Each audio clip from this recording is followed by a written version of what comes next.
Spoštovane udeleženke in udeleženci, dobrodošli na konferenci Kakšna je perspektiva trajnostne prenove in gradnje stavb po Sloveniji. Prva konferenca stičišča za trajnostno prenovo in gradnjo stavb.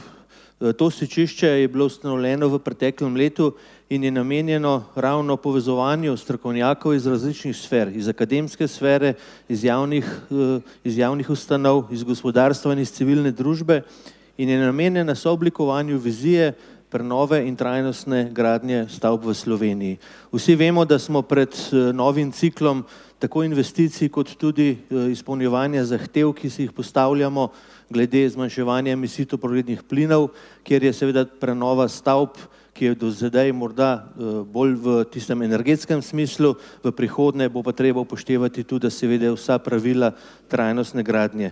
S tem namenom je tudi ustanovljeno to stičišče in na tej konferenci želimo prvič nekako soočiti mnenja različnih strok, različnih sfer in zato bom na začetku prosil dr. Sabino Jordan, predsednico stičišča in pa zaposleno na Zavodu za gradbeništvo, za njen uvodni nagovor kot predstavnico stičišča. Spoštovani gostje, spoštovani dr. Potočnik, spoštovani udeleženci in spoštovani predstavniki medijev, vsi, ki ste danes z nami. Lepo pozdravljeni v mojem imenu in v imenu stičišča za trajnostno prenovo in gradnjo stavb. Resnično me veseli, da smo zbrani v takšnem številu na konferenci z naslovom, kot je že povedal naš moderator, kakšna je perspektiva trajnostne prenove in gradnje stavb po Sloveniji. Danes imam to čast, da vas pozdravim kot prva predsednica stičišča in tudi, da na nek način odprem prvi dogodek stičišča, to je ta konferenca, ki poteka pod okriljem projekta Life IP Care for Climate. Stičišče za trajnostno prenovo in gradnjo stavb je združba vseh, ki se zavedamo, da je potrebno korenito spremeniti naše mišljenje, naše delovanje, naše aktivnosti. Vemo, da s svojo dejavnostjo ogrožamo okolje, naravo, sebe, svojo prihodnost. Povzročamo segrevanje ozračja, onesnažujemo okolje, vode, tla, prekomerno izkoriščamo surovine in izgubljamo biodiverziteto. Poleg tega imamo eksponentno rast prebivalstva in še bi lahko naštevala. In stavbe so ene izmed teh naših dejavnosti oziroma grajeno okolje je tisto, ki dejansko v celotnem življenjskem ciklu v veliki meri, v zelo veliki meri izkorišča surovine, energijo in vode, onesnažuje zrak, vodo in zemljo in generira odpadke. Kar ena polovica surovin se izkorišča v namene stavb v njihovem življenjskem ciklu. Ena polovica energije, približno 1/3 vode. Onesnažujemo zrak s cirka 1/3 CO2 približno in generiramo 1/3 odpadkov, vseh odpadkov v celotni količini vseh odpadkov s stavbami. To želimo spremeniti in to hitro in temeljito. Koncept trajnostnosti na področju prenove in gradnje stavb želimo dejansko spraviti v naše razmišljanje, vse pore naše družbe in s tem prispevati k hitrejšim doseganjem ciljev Slovenije, trajnostnih ciljev Slovenije. Stavbami se ukvarjamo, stavbe so vse naokrog nas, stavbe uporabljamo, stavbe so tiste, ki nam nudijo zavetje, za bivanje, za delo, so tiste, v katerih ustvarjamo, ampak kakšne so te stavbe in kakšne želimo, da bi bile, kakšne bi morale biti te stavbe. Upoštevati bi morale te 3 osnovne vidike koncepta trajnostnosti in to te 3 vidike in vse podvidike in vse parametre, ki se skrivajo v teh 3 osnovnih vidikih, vključno s tehničnimi parametri. In dejansko v sredini, v presečišču teh 3 vidikov so trajnostne stavbe, tiste, ki dejansko naslavljajo v svojem celotnem življenjskem ciklu in upoštevajo, uravnoteženo upoštevajo te tri vidike. Vemo torej, kaj trajnostne stavbe so, teoretično, ampak nimamo še nekakšne prave, hitre poti, da bi jih vzpostavili. Najprej moramo seveda postaviti oziroma poznati neka merila, kriterije in zato, da jih seveda analiziramo, zato, da analiziramo takrat, ko stavbe gradimo načrte, da jih optimiramo in da lahko pridemo do čim boljših rezultatov, do trajnostnih stavb. Kar sploh ni enostavno, ker stavbe so zelo kompleksne. Vemo, da so kompleksne, iz številnih produktov so narejene, gradijo se v dolgem procesu gradnje in pa imajo zelo dolgo življenjsko dobo v primerjavi s potrošnimi dobrinami. A dobra novica je ta, da se že tudi v Sloveniji načrtujejo merila, razvijajo merila za trajnostne stavbe.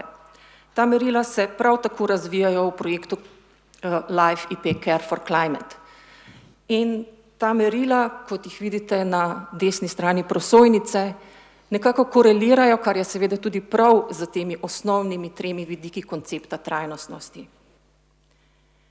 Zakaj je torej stičišče? S kakšnim namenom je ustanovljeno? Vsekakor zato, da izboljšamo pretok informacij in komunikacije med vsemi nami.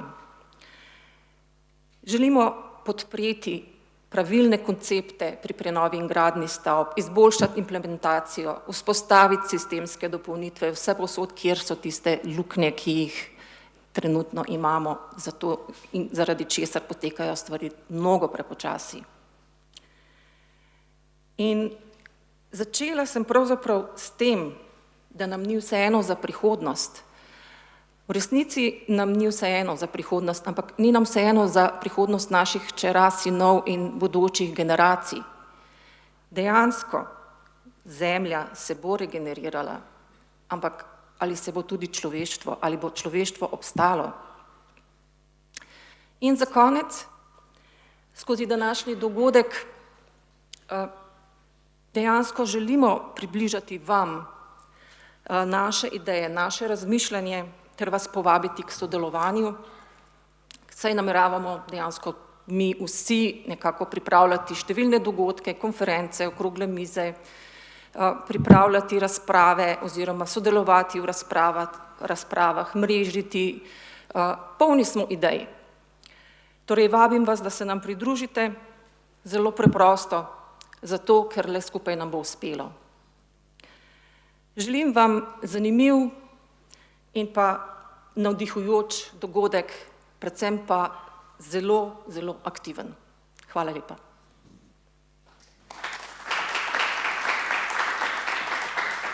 Hvala lepa.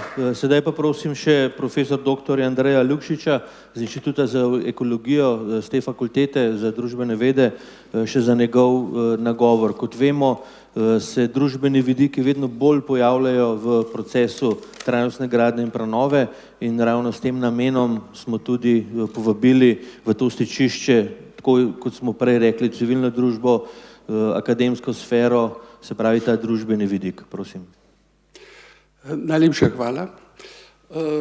Seveda je prvo vprašanje, kaj družboslovci sploh lahko povemo o trajnostni gradnji in obnovi stavb.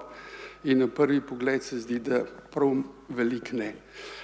Hkrati se pa kot politolog ukvarjam z analizo politik. Vemo pa, da politike in različne politike bodo vzpostavljale pogoje pri naslednjih 20-30 letih pri gradnji in obnovi stavb. Je to imanentno politološki predmet. Tako da, če že drugi ne priznajo, kakšna je vloga politologov, potem vsaj politologi vemo, kaj lahko, pa ne vsi, kaj lahko naredimo v tem dolgem transformacijskem procesu. V Care for Climate smo bili povabljeni kot skupina politologov, ki naj naredi analizo ovir in težav, s katerimi so se pojavljali akteri, ki so bili vključeni v energetsko ali celovito energetsko obnovo. Naredili smo 60 intervjujev in to iz različnih z različnimi akterji, tako s profesorji na fakultetah, kot raziskovalci v inštitucijah, tako v nevladnimi organizacijami, civilni družbi, tako z ljudmi, ki delajo v administraciji in po različnih ministrstvih, seveda tudi z predstavniki gospodarstva. Na nek način smo dobili nek pregled nad tem, kaj so oni v teh zadnjih 10 letih identificirali kot ovire, težave, na katere so naleteli pri implementaciji teh konceptov oziroma projektov.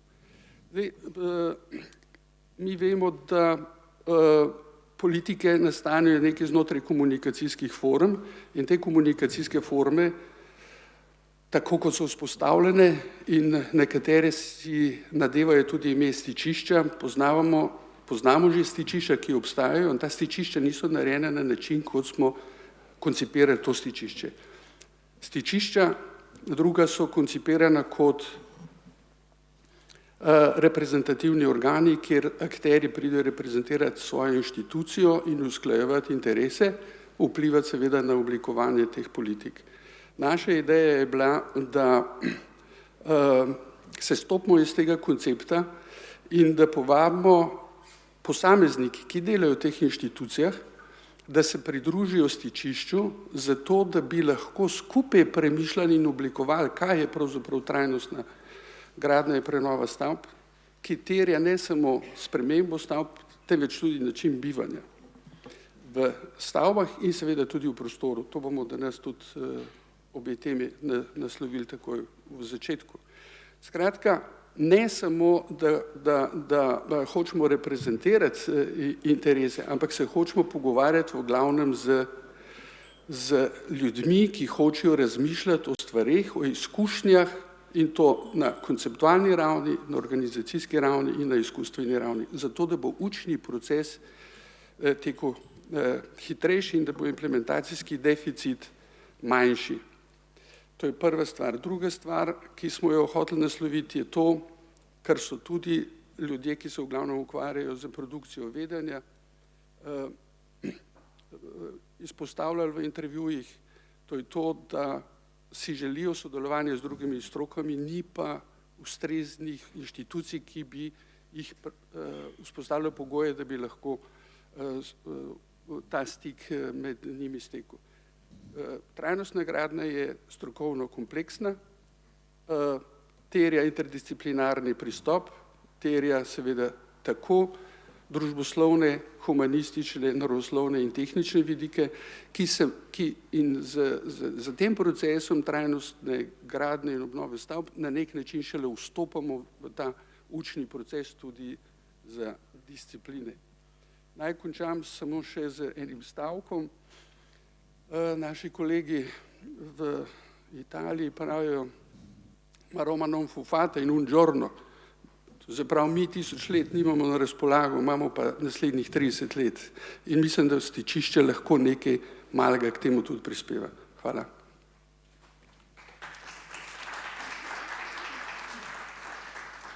Hvala še za drugi uvodni nagovor. Prehajamo na program konference. Na začetku morda nekaj hišnega reda. Odmori in kosilo bodo v preddverju. Prosil bi vas, če lahko vsi date telefone na potiho, ampak ne pa, da jih ugasnete, ker jih bomo potrebovali. Bomo imeli nekaj mentimetrov za ugotavljanje vašega mnenja v določenih vprašanjih, ki jih bomo postavili tekom predavanj oziroma tekom omizij. Današnja konferenca je sestavljena iz 5 sklopov. Na začetku imamo, se mi zdi, precej zanimivo vprašanje, ki je pritegnilo precej pozornosti, predavanje pritegnilo precej pozornosti, dr. Janez Potočnik iz mednarodnega panela UNEP za upravljanje z viri. Potem imamo praktične izkušnje, najprej na področju pomena in izzivov trajnostne gradnje in prenov, v drugem delu pa o financiranju. V tako dopoldanskem kot popoldanskem delu bomo imeli 2 omizji, ki se bosta ukvarjali z istim vprašanjem kot predstavitve, ki bodo predtem. Vsi ste lepo vabljeni, da postavite vmes kakšno vprašanje, bomo veseli pač interakcije z ljudmi, z poslušalci, želimo si vašega mnenja o stičišču, o temah, ki jih naslavljamo in bomo res zadovoljni, če boste tudi vi prepoznali nekatere vsebine, ki bodo lahko koristne pri vašem delu. Kot je že rekla dr. Sabina Jordanova, želimo, da bi se vedno več strokovnjakov ukvarjalo s podobnimi vprašanji, zato ste vsi vabljeni, da se tudi včlanite v to stičišče in naj bo to za začetek vse. Jaz vabim na govorniški oder dr. Janeza Potočnika, mislim, da ga ni treba posebej predstavljati, bil je minister v slovenski vladi, bil je dvakratni evropski komisar za znanost in okolje in za znanost in raziskave ter za okolje. In v zadnjih letih se veliko ukvarja z upravljanjem z viri in mislim, da bo njegova predstavitev primeren uvod v današnjo konferenco. Prosim.